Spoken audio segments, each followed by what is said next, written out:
Ashama harka fuune oduu har'aaf qindeeffannee isinitti hima an oduu waliin Kadir Nageessooti jalqaba irratti hangafoota oduu. Godina Baalee aanota 7 fi gandoota 126 keessatti uummanni miliyoona 4 ol rakkoo beelaa hamaaf saaxilamee jiraachuun dhagahame. Mariin TPLF waliin godhamu gaaddisa gamtaa Afrikaa jalatti qofa xumuramuu qaba jedhan gorsaan nageenya biyyaalessaa ministeera muummee Ambaasaadar Redwaan Huseen. Barattoonni Oromoo 54 sababa hin beekamneen Yuunivarsiitii Boongaa irraa ari'amuu hordofee barattoonni Oromoo hafanis yuunivarsiiticha gadhiisanii bahaa jiraachuun himame.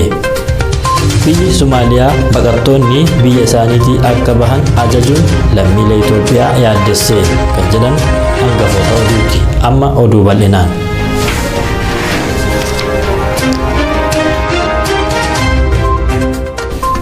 Godina Baalee aanota 7 fi gandoota 126 keessatti uummanni miliyoona 4 ol rakkoo beelaa hamaaf saaxilamee jiraachuun dhagahame.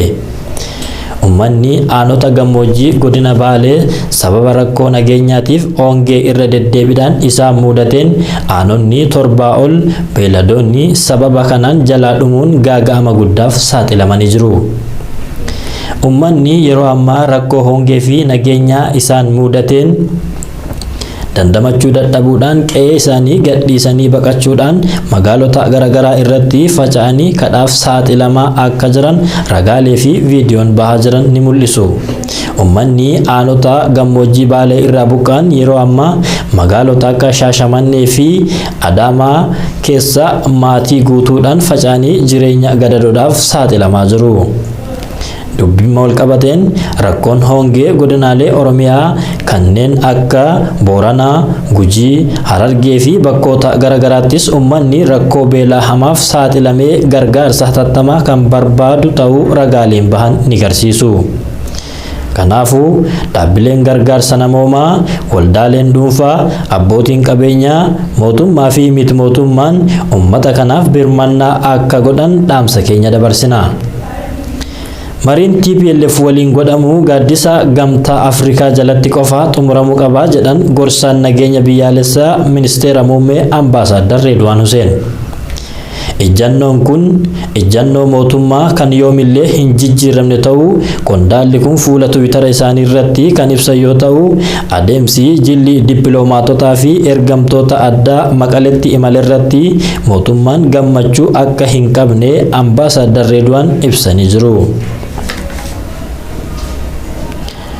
Warri kun marii araaraaf kutannoon akka jiraatu dhiibbaa gochuu hin dandeenye kan jedhan gorsaan ministeera muumichaa inumaayyuu haaldureewwan garee TPLF akka guutamu gaafate akka guutamu nu sossobuu barbaadu jechuun qeeqee jira. Barattoonni Oromoo 54 sababa hin beekamneen Yuunivarsiitii Boongaa irraa ari'amuu hordofee barattoonni Oromoo hafanis yuunivarsiiticha gadhiisanii bahaa jiraachuun himame. Tibbana barataan Oromoo tokko mooraa Yuunivarsiitii Boongaa keessatti fannifamee argamu hordofee barattoonni Oromoo dhimmichi akka qoratamuuf gaafatan barattoota sabaan Oromoo lakkoofsaan 54 ta'an barnoota isaanii irraa ari'ee jira. Sana hordofee barattoonni sabaan Oromoo ta'an hedduminaan mooraa yuunivarsiitii gadhiisanii bahuu barattoonni himan. Warri hafanis bahaa akka jiran dubbatanii jiru. Barattoonni Oromoo eenyummaa keenyaan badii tokko malee doorsifamaa haleellaa garaagaraaf saaxilamaa jirra. Darbees bulchiinsi yuunivarsiitichaa loogiin barnoota keenyarraa nu ari'e jechuun komicha isaanii ONM barattoota dubbisuun gabaasee jira. Biyyi Somaaliyaa baqattoonni biyya isaaniitii akka bahan ajajuun lammiilee Itoophiyaa yaaddesse.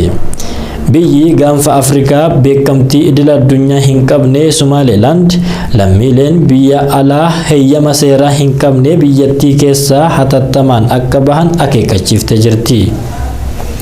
Tajaajilli immigireeshinii biyyattii akka lakkoofsa Itoophiyaatti adoolessa 21 bara 2014 akeekkachiisa baaseen hanga gayyaa 11 bara 2014tti yeroo jiru keessatti biyyattii gadhiisanii akka bahan akeekkachiistee jirti. Lammiileen ishee baqattoota seeraan ala hojjechiisan irrattis tarkaanfii seeraa akka irratti fudhattu beeksiftee jirti.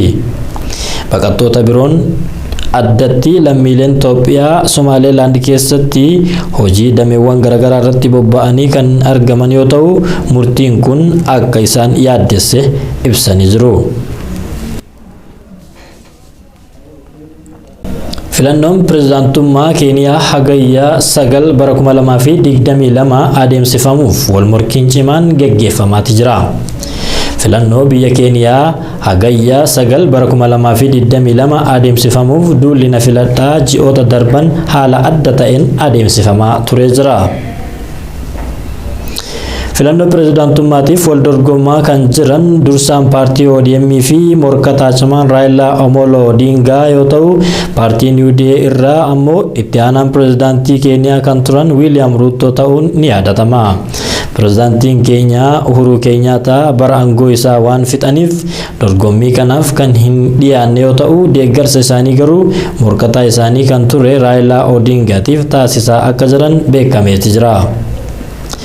Waliddaa Uhuru fi Ruto gidduutti uumamerraa kan ka'e William Rutoon paartii isaanii Jubilee keessaa ba'uun UDA hundeessanii pirezidaantii biyyattii ta'uuf morkachaa jiru. Duulli na filadhaa kutaa biyyattii garaagaraa keessatti taasisaa jiraniinis deeggarsa guddaa uummata biraa argachaa jiru. Gartuun hawaasa biyyattii qorqalbiin uummata Raila Odinga filannoo baranaa ni mo'ata abdii jedhu qabaatanis morkataan isaanii William Rutoon injifachuu akka malu sodaatamaa jira. Walumaa galatti duula na filadhaa irratti morkiin dimokiraatawaa fi naamusa qabeessa ta'e hordofee geggeeffamaa kan ture yoo ta'u hanga ammaatti dhimma kanaan wal qabate rakkoon nageenya kamuu akka hin uumamin beekamee jira.